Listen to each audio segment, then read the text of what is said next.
मी इथल्या सर्व मुस्लिम बांधवांना अपील करतोय,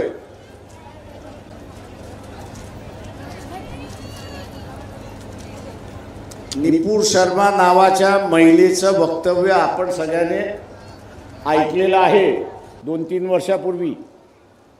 मोहम्मद पैगंबरासंदर्भातला केलेलं वक्तव्य आहे. जगभरातून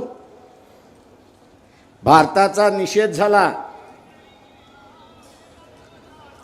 परंतु कोर्टाने असं म्हटलं कुठलाही कायदा नसल्यामुळे आम्हाला असणारा ह्या निपुर शर्मा यांच्या विरोधात कारवाई करता येत नाही, अशी असणारी परिस्थिती आहे. इथे मोहम्मद पैगंबर असतील किंवा देवदेवता असतील यांच्यावरती अश्लील भाषा केली जाते. कायदा नसल्यामुळे हे सगळे सुटतात अशी असणारी परिस्थिती आहे. मी इथल्या असणाऱ्या मुस्लिम बांधवांना आवाहन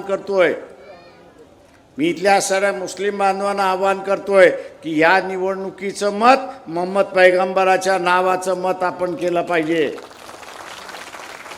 वंचित बहुजन आघाडी आणि अण्णासाहेब शेलार हे आपल्याला असणारं आश्वासन देत आहेत की उद्या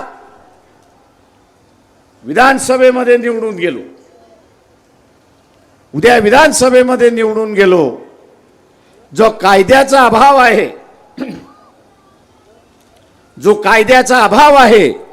कायद्याचा अभाव भरून काढला जाईल आणि मोहम्मद पैगंबराच्या नावाने एक विधेयक मंजूर केल्या जाईल की ज्यामध्ये कुठल्याही देवदेवताचा किंवा पैगंबरांचा असणारा वाईट अर्थाने उल्लेख केला तर त्याला किमान 7 वर्षाची सजा झाली पाहिजे.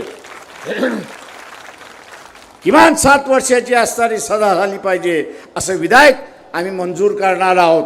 आणि म्हणून मुस्लिम समाजाला माझं असणारं आव्हान आहे की यावेळचं मत हे मोहम्मद पैगंबराच्या नावाने आपण गॅस सिलेंडरला द्या ही अपेक्षा बाळगतो.